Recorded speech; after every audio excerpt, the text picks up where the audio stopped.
12 जून को जहां अहमदाबाद में प्लेन क्रैश से पूरा देश शोक में है, वहीं हर कोई व्यक्ति जानना चाहता है कि इस प्लेन क्रैश की क्या मुख्य वजह रही।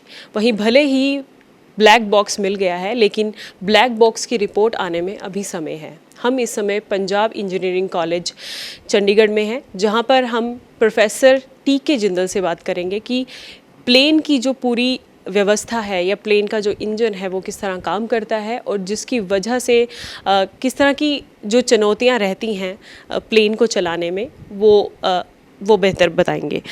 सर, ये बताएं कि जब अहमदाबाद जो हादसा हुआ उसमें हर कोई जानना चाह रहा है कि जैसे ही उड़ान उड़ी गई उसके चंद मिनटों बाद ही प्लेन क्रैश हो गया। एक पहला जो सबसे पहला जो एक इंडिकेशन होता है प्लेन के क्रैश होने में या प्लेन में खराबी आने में, तो पहला इंडिकेशन किसको दिया जाता है? पहला तो सबसे पहले पायलट को ही पता चलता है कि क्या हुआ। फिर पायलट एटीसी से कांटेक्ट करता है कि ये प्रॉब्लम आ गई है, आप कोई अरेंजमेंट कर सकते हैं तो करो। इसमें जैसे बहुत डिस्ट्रेस कॉल थी, मे डे भी कहा पायलट ने कि थ्रस्ट लूज़ कर रहे हैं पायलट, इसका मतलब कोई इंजन में प्रॉब्लम, मेजर प्रॉब्लम आ गई, तो पायलट्स ने ऐसे बताया। जी। जब क्योंकि संभलने का समय नहीं मिला, जैसे ही उड़ान उड़ी गई उसके चंद कुछ सेकंड या कुछ मिनटों में ही प्लेन की रफ्तार धीमी हो गई, वो नीचे गिरने लग गया और एक तरह से ब्लास्ट हो गया। तो जो एक इंजन होता है वो आगे की तरफ होता है या पीछे की तरफ होता है, किस तरह अभी उस प्लेन की स्थिति रही और किस तरह की स्थिति में उसे पाकर पता किया जा सकता है कि उसमें क्या खराबी हुई? जो इंजन है ना, इसके विंग्स के नीचे लगे होते हैं। 2 इंजन थे इसमें, एक लेफ़्ट साइड में, एक उसको पोर्ट साइड, एक स्टारबोर्ड साइड बोलते हैं। 2 इंजन थे। तो अगर एक इंजन भी फेल होता है तो ये एयरक्राफ्ट एक इंजन पे भी फ्लाई कर सकता है इमरजेंसी में। मतलब पूरी फ़्लाइट नहीं करेगा तो प्रॉपरली टेक ऑफ करेगा, सेफ डिस्टेंस तक जा सकता है, फिर सेफली लैंड भी कर सकता है। तो इस केस में तो ऐसा लग रहा है कि दोनों इंजन ही फेल हुए हैं। दूसरा, मेरा जो पर्सनल ऑब्जर्वेशन है, मुझे इसमें कंट्रोल लॉस का भी एक रीज़न लगता है कि जो वो 10-15 सेकंड थे, जो वीडियो भी एक शेयर किया गया, किसी ने शूट किया था, तो उसमें पायलट एक्शन कुछ नज़र नहीं आ रहा। तो ऐसा तो हो नहीं सकता कि पायलट ने कुछ ना किया हो। इसका मतलब उसके हाथ में कुछ भी नहीं था उस टाइम, इसीलिए वो नीचे जाते जाते क्रैश हो गया। अब जब पूरी तरह प्लेन के जो परखच्चे हैं वो उड़ चुके हैं, पूरी तरह वो जल चुका है, तो सिर्फ ब्लैक बॉक्स से ही उम्मीद जताई जा रही है। तो आपको क्या लगता है कि ब्लैक बॉक्स मिलने से किस तरह के जो कारण हैं वो सामने आ सकते हैं? जो ब्लैक बॉक्स है ना, इसमें एक तो कॉकपिट वॉइस रिकॉर्डर होता है जिसमें पायलट की साउंड है, जो पायलट्स आपस में बात करते हैं, इंस्ट्रूमेंट की साउंड है, कैबिन का जो भी आवाज़ है, किसी इंस्ट्रूमेंट की नॉइज़ है, वो सारी कैप्चर होती है। एटीसी से क्या बात कर रहे हैं पायलट, वो सब रिकॉर्डेड है, होती है इसमें। दूसरा इसका कंपोनेंट है फ्लाइट डाटा रिकॉर्डर। उसमें फ़्लाइट के सभी पैरामीटर कंटिन्यूसली रिकॉर्ड होते रहते हैं। आज से अगर 40 साल पहले लगाओ तो ये हाफ एन आवर 30 मिनट की एक टेप होती थी, एंडलेस टेप, वो कंटिन्यूसली घूमती थी। 30 मिनट के बाद दोबारा से रिकॉर्ड होना शुरू हो जाता था। तो हमारे पास सॉरी सिर्फ 30 मिनट का ही डाटा होता था। अब क्योंकि सॉलिड स्टेट डिवाइसेस आ गए हैं तो इसमें 25 आवर्स का डाटा स्टोर्ड रहता है। हर पैरामीटर एयरक्राफ्ट का, आप स्पीड ले लो, एंगल ऑफ अटैक, ऑल्टीट्यूड, हर कंट्रोल की डिफ्लेक्शन, इंजन का कंट्रोल, इंजन के पैरामीटर, सब कुछ उसमें रिकॉर्डेड रहता है। उसी को रिट्रीव करके देन रडार सिग्नल्स हैं, उसका भी इसमें यूज़ करके अल्टीमेटली इसकी रिपोर्ट तैयार की जाती है। अब जब ब्लैक बॉक्स मिल चुका है, कल ही शाम इसकी पुष्टि हुई है, इसकी रिपोर्ट आने में कितना समय लग जाता है और कितने इसके एक्यूरेट जो रिपोर्ट होती है वो कितनी % होती है? वो डिपेंड करता है कि वो किस हालत में है। अगर बिल्कुल सेफ़ है तो इमीडिएटली आप डाटा उसका रिकवर कर सकते हैं। उसको एनालिसिस करने में कुछ 25-30 डेज़ का टाइम लगता है इनिशियल रिपोर्ट आने में। पूरी रिपोर्ट आने में 1-2 साल भी लग जाते हैं। तो वो डिपेंड करता है, क्योंकि काफ़ी सारा डाटा होता है, उसको एनालिसिस करना, उसकी फिर डिफरेंट टूल्स यूज़ करके उसको रिप्रोड्यूस करना बेसिकली इंसिडेंट को, ये काम होता है इसमें। कहा जा रहा है कि ये जो प्लेन था वो बोइंग कंपनी से था, तो क्या आप बोइंग कंपनी के बारे में कुछ बता सकते हैं कि वो किस तरह काम करती है और उसके जो प्लेन्स हैं वो किस तरह काम करते हैं?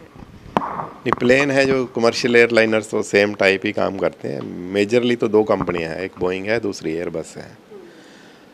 तो बोइंग के 2 प्रोडक्ट्स हैं, जैसे एक 737 मैक्स में कुछ ऑटो पायलट ऑटोमेटिकली इंगेज हो जाता था, उसकी वजह से 2 इंसिडेंट हुए, 2 क्रैशेस हुए, क्योंकि उसका एक इंस्ट्रूमेंट फॉल्टी था, तो सिस्टम ऑटो पायलट पे चला जाता था, पायलट के कंट्रोल में नहीं रहता था। दूसरा है इस बोइंग 787 जो ड्रीम लाइनर कहते हैं, इसका शुरू में जब ये लॉन्च हुआ 11-12 में, तो बैटरी की प्रॉब्लम्स थी इसमें, वो लेटर ऑन रेक्टिफाई हो गई थी। बाकी छोटी छोटी और समटाइम्स प्रॉब्लम्स रही, ज़्यादा मेजर कुछ सुना नहीं बेसिकली। इनसाइड जो सेफ्टी रेगुलेटर्स है उनको नेचुरली ज़्यादा पता होगा, मीडिया पे कुछ ज़्यादा नहीं आया उसके बारे में। सर, एक और होता है कि जब प्लेन क्रैश होता है तो प्लेन क्रैश होने से पहले जब उड़ान हर एक वाहन की जो उड़ी जाती है, उस दौरान किस तरह के मिनट रहते हैं जब एरोप्लेन एक इमरजेंसी कंडीशन में होता है, उसके बाद उसी में एक स्टेबिलिटी आती है, क्योंकि पहले जब वो उड़ान उड़ता है हर एक सर्विलेंस कहा जाता है कि वो एक आपको थोड़ा सा आपकी सीट्स को हिलाता है, लेकिन जैसे ही प्लेन ऊपर उड़ता है तो वो जो टाइम होता है उसमें आम लोगों को या एक कैप्टन को किस तरह के चैलेंज का सामना करना पड़ता है?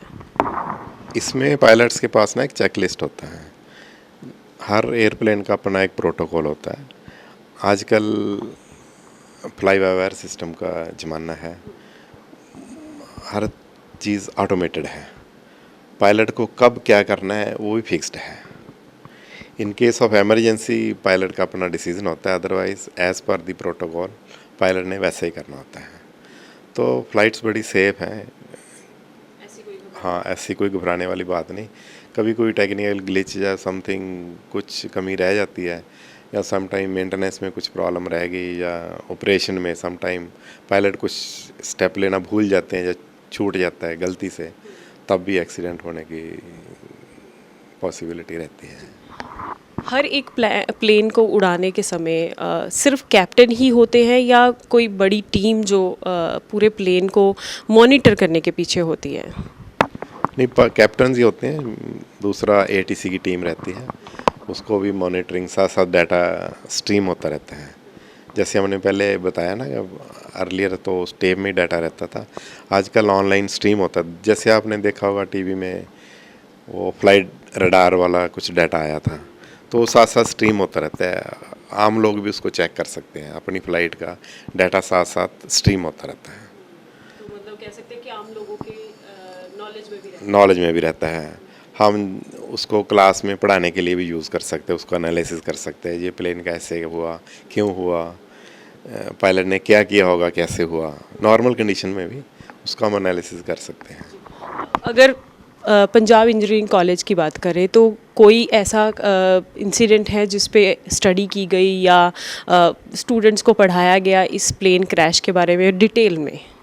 नहीं, अभी तो हमारी एग्जामिनेशन पीरियड था, उसके बाद स्टूडेंट सब चले गए। जो भी एक्सीडेंट होता है हम उसको डिस्कस करते हैं, जो भी इंसिडेंट छोटा हो बड़ा हो वही डिस्कस इन द क्लास।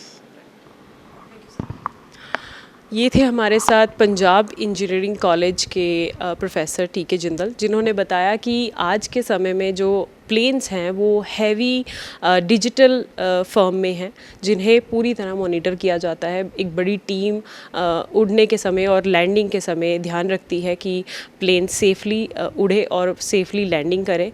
इसके साथ ही जो अहमदाबाद में हादसा हुआ उसमें जब जो ब्लैक बॉक्स जिसकी तलाश की जा रही थी, जिससे सारी कहानी समझी जा सकती है कि एयरप्लेन के क्रैश होने की मुख्य वजह क्या रही, उसकी रिपोर्ट आने में अभी इनिशियल 25 से 30 दिनों का समय लग सकता है। लेकिन फ़िलहाल जो हादसा हुआ है वह दुख भरा है, लेकिन इस सब से ये नहीं साबित हो जाता कि हर एक प्लेन में घटना हो सकती है। ये एक टेक्निकल ग्लिच है जो किसी भी प्लेन में आ सकता है, बट इसके अलावा बड़ी टीम जो प्लेन्स को उड़ाती है वो काम करती है और बाकायदा पूरी निगरानी के साथ प्लेन्स को उड़ाती है और अपनी डेस्टिनेशन तक पहुंचाती है। कैमरा पर्सन किशन के साथ नगमा सिंह की रिपोर्ट, ईटीवी भारत।